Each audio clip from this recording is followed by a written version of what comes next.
Olha aí, ó a confusão. Teve protesto no Palmeiras dos quero-queros contra o Cuca. Essa treta aí foi do pouco tempo que a gente conseguiu ver do treino, fechado na maior parte.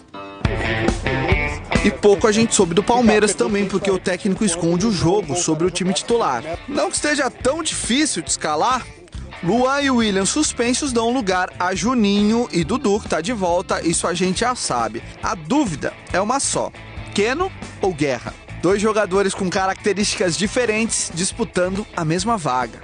E nem na pergunta ligeira do coleguinha, o Cuca entregou o ouro. Você aposta na velocidade ou na armação de jogadas? Nas duas. Né? Tem que armar e correr junto, senão não anda.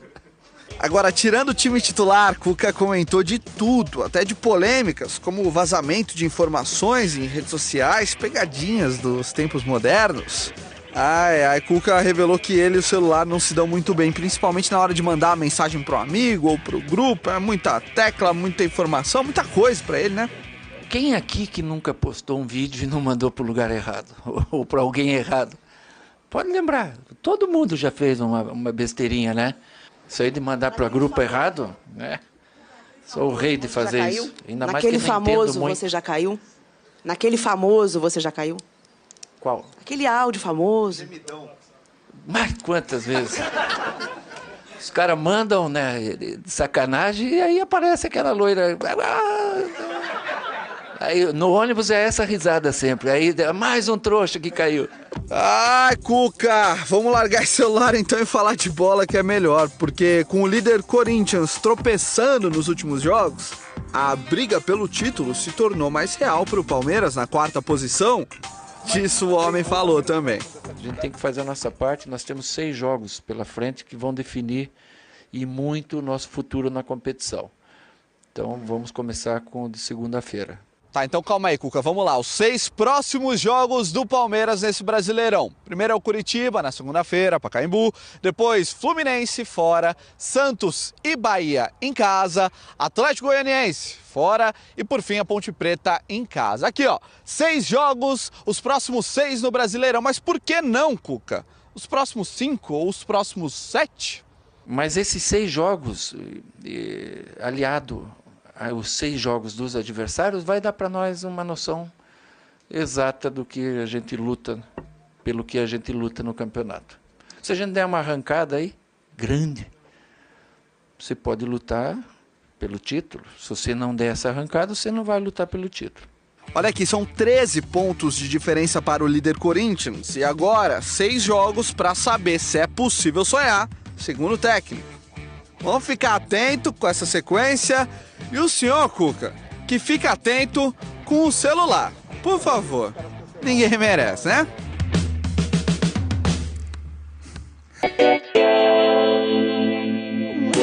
Fábio Carille foi para a coletiva acompanhado do presidente Roberto de Andrade. Tá com moral, hein? Boa tarde. O treinador tinha um anúncio para fazer. Quero comunicá-los que hoje pela manhã aconteceu uma reunião lá no clube com o presidente Roberto, Flávio, Alessandro, e renovei com o Corinthians por mais 2 anos e mais um como opção. Tá? Estou muito feliz, muito agradecido, momento muito importante da minha vida. Ainda ganhou placa pela 2ª maior série invicta do clube, 34 jogos sem perder. Resumindo, a sexta-feira foi boa pra ele, hein? Tomar todas hoje. Pode né, avisar a esposa que pode gastar um pouquinho mais, tem tudo isso também. Liberou o cartão de crédito, agora o cartão ficou, o limite ficou maior, né? Se amanhã eu não aparecer para dar o treino, vocês já sabem. Mas ontem o Carille tava lá, né? Conversou com o Guilherme Arana, que volta à lateral esquerda do time. E conversou também com o Paulo Roberto, que começou o treinamento, mas voltou a sentir dores na coxa e saiu da atividade logo no início. Domingo o jogo é contra o Vasco, que foi o primeiro adversário do Fábio Carille como técnico do Corinthians, ainda interino, lá em 2010. Foi muito difícil para mim dirigir contra o Vasco e contra o Guarani, por conta do elenco, e eu muito jovem, tendo que fazer uma preleção com o Alessandro, com o Ronaldo, com o Roberto Carlos. Pô, não foi fácil. Dias sem dormir, o que eu vou falar para esses caras, né? Naquela oportunidade, o Corinthians perdeu em São Januário, Vasco 2-0. Mas de lá para cá, o treinador já comandou o Corinthians em 65 partidas e conseguiu números expressivos. São 36 vitórias, 20 empates e só 9 derrotas. Mas o que irritou o presidente do Corinthians foi uma pergunta sobre salários atrasados. Não podemos tomar um gol que deve. Se faz 10, como é que faz? É por isso que eu estou perguntando, para que seja explicado. É um absurdo isso. É um absurdo. É coisa que a gente se irrita todo dia que abre a internet e lê essas palhaçadas que eu não sei de onde as pessoas tiram. Ok, mas fato é que o Corinthians segue líder com 7 pontos de vantagem para o Grêmio, segundo colocado. E domingo, Fábio Carille, de contrato renovado, vai tentar um resultado diferente daquela derrota para o Vasco em 2010, onde tudo começou. Mais um jogo difícil, como todos. Uma equipe que melhorou muito na mão do Zé Ricardo. Está muito mais definida. Um time mais comprometido do que os últimos jogos, né? Então, nossa preparação aí bastante forte, bastante concentrada para a gente fazer por merecer uma grande vitória no domingo. Fala, cartoloucos do meu coração! Na rodada passada, pedi ajuda para o Mito Vanderlei, deu certo, fiz 55 pontos e nessa vou na dica do Dantas de A Força do Querer. Alô Edson, celular é pra você. Aí, garoto. Que piada horrível, desculpa, tá? Vou embora. Meu brincadeira. Diga lá. Que time você torce? São Paulo, eu torço Palmeiras. E no Rio de Janeiro pro Botafogo. Então fala um jogador desse time pra eu escalar no cartola aí. Dudu, do Palmeiras. Dudu, bom. E aí, Dantas, beleza? Pode me escalar aí que eu vou ir bem no cartola aí, beleza? Na segunda. Um abraço, é nóis. Nessa pegada dos noveleiros, vou escalar o maior galã do Brasil. Fiz uma votação do cara mais bonito do cartola. Certo. Thiago Neves, 2 pontos. O Rafael Sobres, 3 pontos. Você, 5 milhões de pontos, moleque. Que isso, parabéns. Rodinei, não entrou nessa aí? Rodinei foi classificado. Aqui, ó, trouxe pra você. Faixa de Mr. Cartola. Parabéns aqui, ó.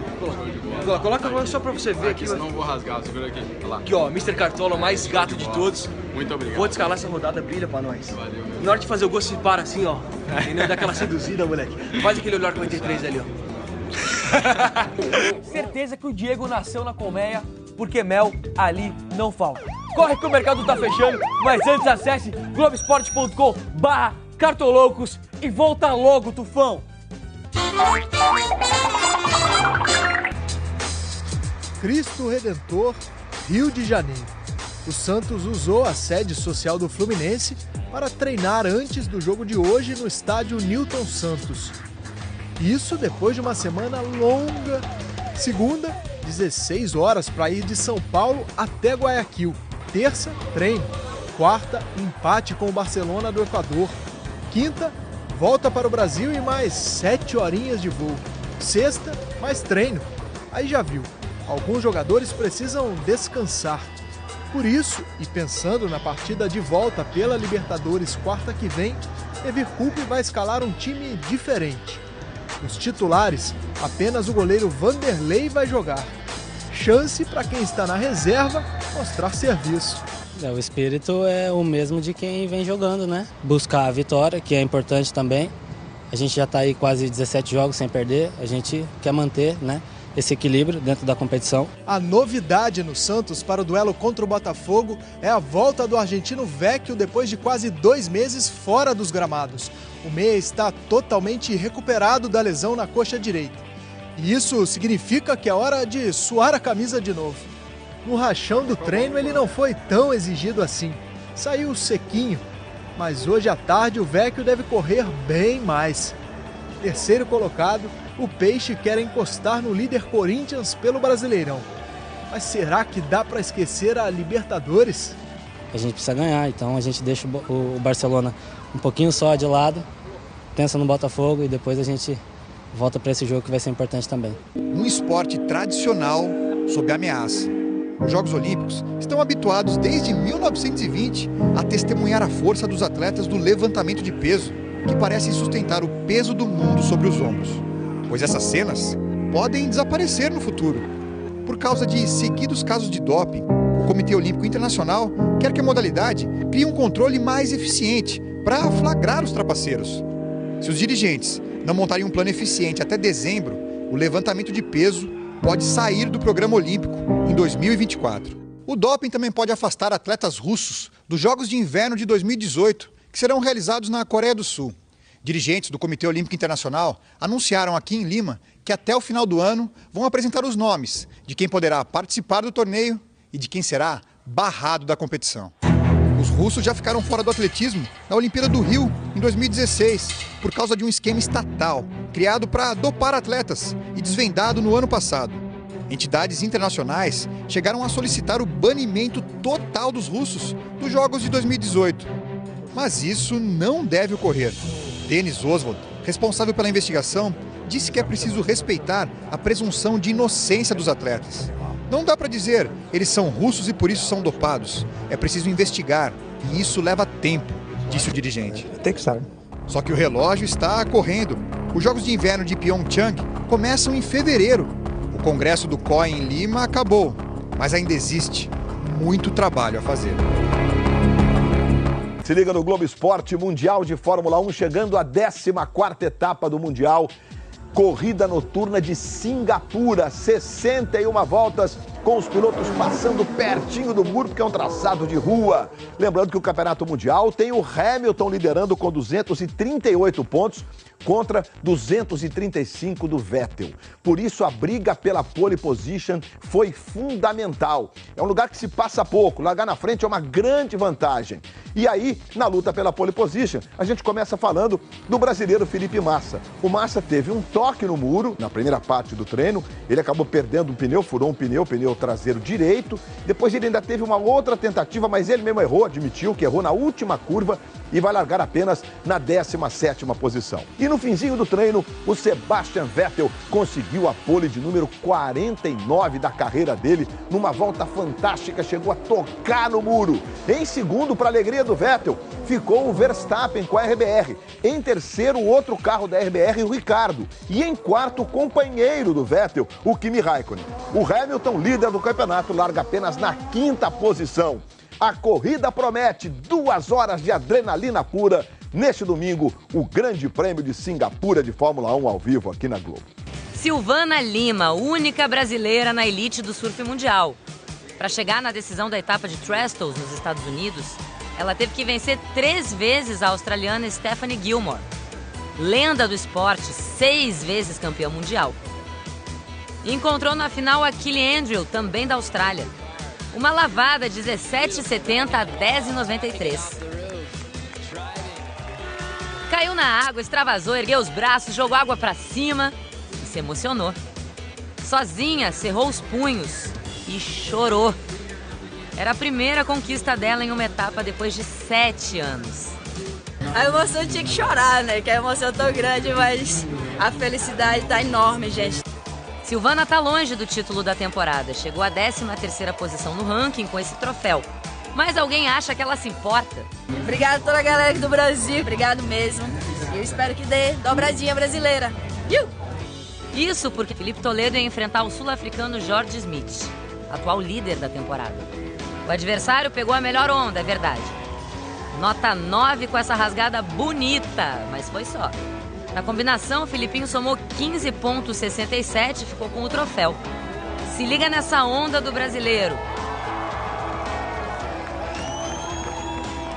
O Filipinho é o único surfista a vencer 2 etapas nessa temporada e subiu para o 7º lugar do ranking. Mas antes da premiação, logo depois de ser carregado pela areia da praia de Trestles, Felipe Toledo, em um lugar mais reservado, encontrou seu maior prêmio, a filha Marina, de só 11 meses, que pareceu se divertir aos gritos de "é campeão" do público.